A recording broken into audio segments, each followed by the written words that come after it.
कृपया नियमित रूप से हाथों को सैनिटाइज करें और कुर्सी की पेटी बांधे रखें। सो हे एभ्रिवान আকৌ এবাৰ আমন্ত্ৰণ জনাইছোঁ নতুন এটা ব্লগত। তো এতিয়া বৰ্তমান মই আছোঁ দিল্লীত। তো মই আহিলোঁ যোৱাকালিয়ে।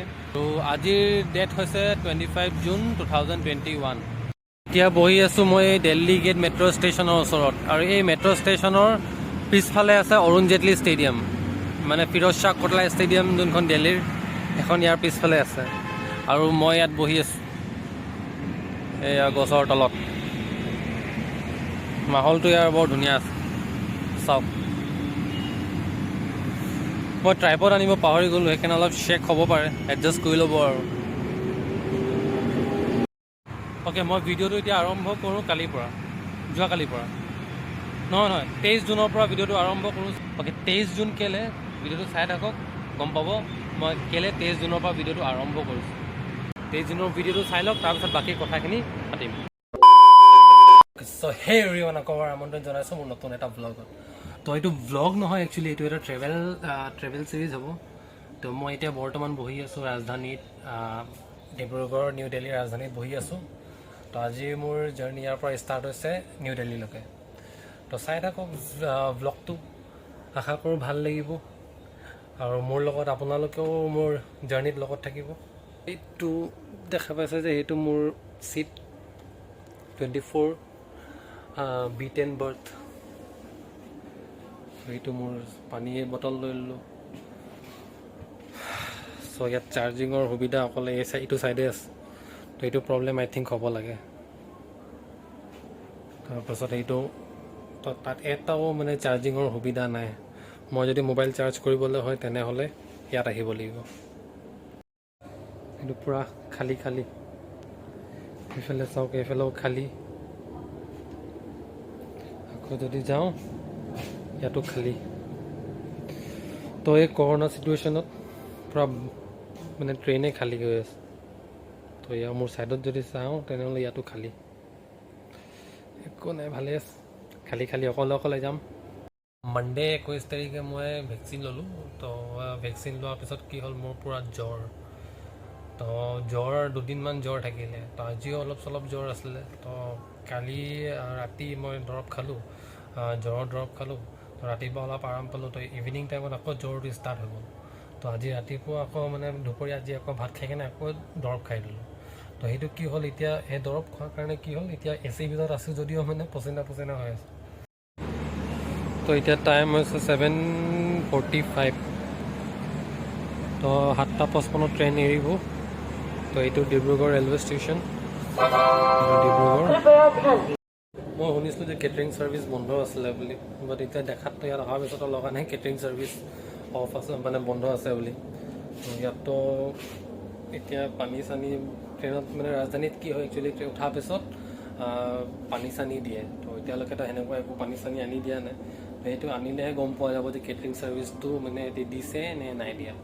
আপোনালোকেও ভাবিছে চাগে, মানে এই ক'ভিডৰ এইটো চিটুৱেশ্যনত মই আকৌ দিল্লী কেনেকৈ গৈছোঁ। তো বহুত জৰুৰী কাম এটাত গৈছোঁ। এইটো আপোনালোকে মানে মোৰ ভিডিঅ' চাই থাকিব, গম পাব কি কাৰণে দিল্লী গৈছোঁ।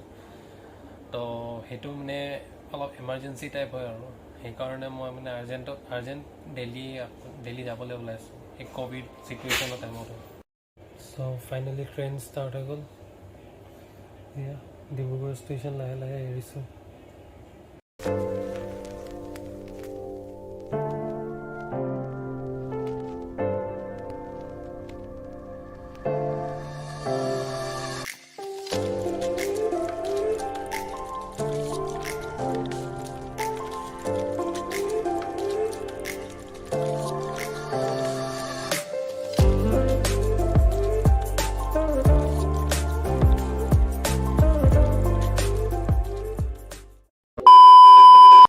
আচল কাহিনীত একচুৱেলি হ'ল কি, তো মই 23 জুনত মোৰ টিকেট আছিলে ৰাজধানীৰ। তো ৰাজধানীৰ টিকেট কৰিলোঁ। ৰাজধানীৰ টিকেট কৰি কেনে মই ট্ৰেইনত বৰ্ডো হৈ গ'লোঁ, ট্ৰেইন ষ্টাৰ্টো হৈ গ'ল। তাৰপিছত একচুৱেলি সেইদিনা কি হ'ল, ডিব্ৰুগড়ৰ পৰা আছিলে দুটা ৰাজধানী।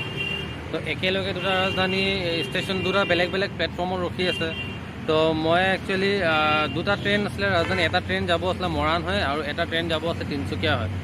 তো মই যোনটো ট্ৰেইনত যাবলৈ আছিলোঁ সেইটো হয় ভায়া মৰাণ, মানে মৰাণ হৈ যোৱা ট্ৰেইনত যোনটো মৰাণ হৈ যাবলগীয়া ৰাজধানী আছিলে সেইখনৰ টিকেট মোৰ ওচৰত আছিলে। আৰু মই কনফিউজনত কি হ'ল, মই উঠি গ'লোঁ তিনিচুকীয়া ফালৰ পৰা যোৱা ট্ৰেইনখন। সেইটো টাইমত মোৰ পৰা ভুল এইটো হ'ল যে মই যোনখন ৰাজধানী ধৰিব লাগিছিলে সেইখন ৰাজধানী নধৰি কেনে মানে বেলেগ এখন ৰাজধানীত উঠি গ'লোঁ। তো একচুৱেলি ভুল মোৰ পৰা এইটোৱে হ'ল যে মই ট্ৰেইন নম্বৰ নাচালোঁ। সেই ট্ৰেইন নম্বৰ নোচোৱাৰ কাৰণে মই ভুল ট্ৰেইন ধৰি ল'লোঁ আৰু মই তিনিচুকীয়ালৈকে পাই গ'লোঁ। আকৌ তিনিচুকীয়াত নামি কেনে মই টিটিৰ লগত কথা চথা পাতিলোঁ, বাট একো চলিউশ্যন নোলোৱা দেখি আকৌ মই ঘৰ আকৌ ৰিটাৰ্ণ আহি গ'লোঁ। তো মোৰ দিল্লী অহাটো বহুত জৰুৰী আছিলে। তো সেইটো কাৰণে কি হ'ল, সেই দিল্লী অহা জৰুৰী কাৰণে মই আকৌ ঘৰত আহি লগালগ ফ্লাইটৰ টিকেট কৰিলোঁ। ফ্লাইটৰ টিকেট কৰি কেনে নেক্সট দিনাখন 25 জুন মানে 24 জুনৰ মই ফ্লাইটৰ টিকেট কৰিলোঁ সেইদিনা ৰাতিয়ে। আকৌ নেক্সট দিনাখন মোৰ ফ্লাইটৰ টাইমিং আছিলে 3টা বজাত।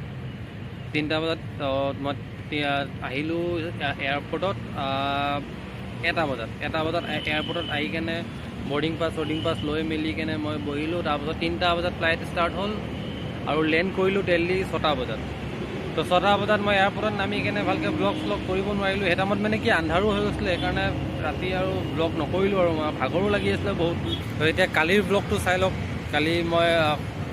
কালিৰ অহা ব্লগটো চাই লওক, যিমানখিনি কৰিলোঁ আৰু সেইখিনি চাই লওক।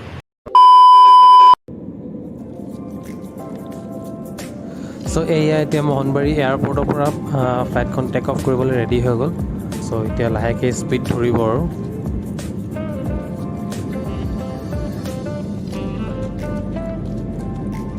সেইফালে আমাৰ দেশৰ পতাকা আৰু এয়া ডিব্ৰুগড় এয়াৰপৰ্ট, আৰু এইফালে দেখা পাইছে এইটো পুৰণা এয়াৰপৰ্ট বিল্ডিংটো। চ' এয়া আমি এতিয়া টেক অফ কৰি আছোঁ।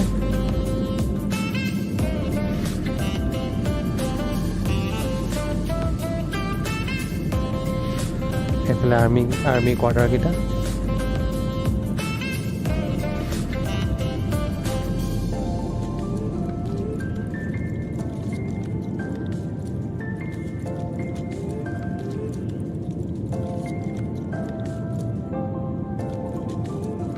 সেই তলত যে ৰোডটো দেখা পাইছে এইটো বাইপাছ ৰোড, আৰু সেইটো আপোনাৰ লাহোৱাল।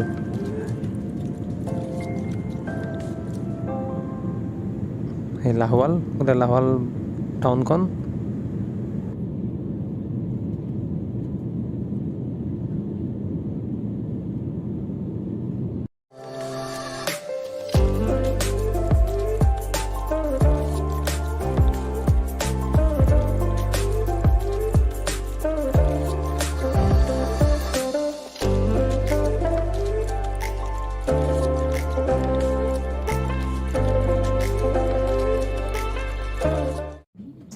সেইটো আমাক এয়াৰপৰ্টতে আপোনাৰ মাস্ক আৰু এই কাভাৰটো দি দিছিলে, আৰু এই পানী বটলো দেখা পাইছে। এইটো আমি ফ্লাইটত উঠোঁতে তেতিয়া আমাক পানী বটল এটা দিলে চবকে। আৰু এই ভিতৰটো এই বাহিৰৰ ভিউ, ৰ'দ।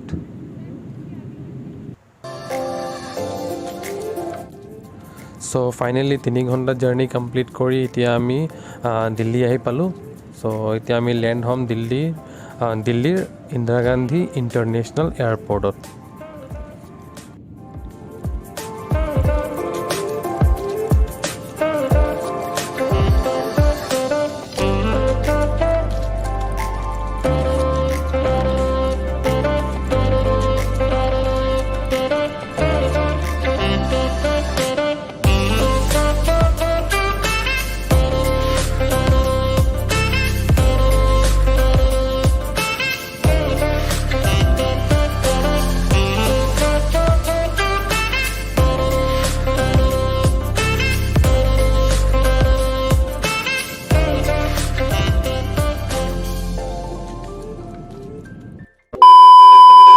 তো দিল্লীত গৰম বহুত, তো ভাবিছোঁ আইচক্ৰীম অলপ খাই লওঁ। আইচক্ৰীম দেখা পাইছোঁ, আইচক্ৰীম অলপে খাই লওঁ। অলপ নহয়, এটা খাম আৰু বলক।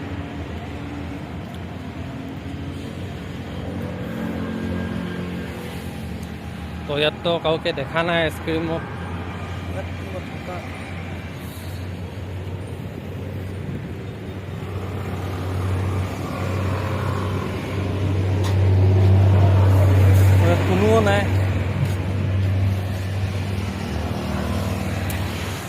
ইয়াত কোনো নাই, কোনো থিয় নাই আইচক্ৰীম দিয়া মানুহ।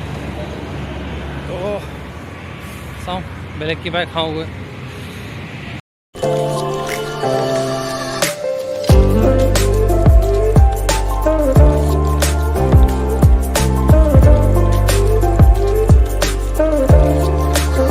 ভাবিছোঁ হোষ্টেল ফালে যাওঁ, হোষ্টেলত গৈ অলপ দেৰি ৰেষ্ট কৰিম, ৰেষ্ট কৰাৰ পিছত আকৌ ভাবিছোঁ ক'ৰবাত ওলাই যাম, ফুৰি আহিমগৈ ক'ৰবাত। আজিৰ দিনটো কৰিবলৈ একো নাই, তো সেইকাৰণে ভাবিছোঁ অলপ ফুৰি মেলি লওঁ আৰু। Gate number 4 Ambedkar stadium, Delhi পুলিচৰ বেৰিগেট। অ'কে, তো মাস্ক পিন্ধি ল'লোঁ, এই ৰোডটো ক্ৰছ কৰি লওঁ। সেইফালে মোৰ সিটো পাৰে যাবলৈ আছে, ইটো পাৰে মোৰ হোষ্টেলটো আছে।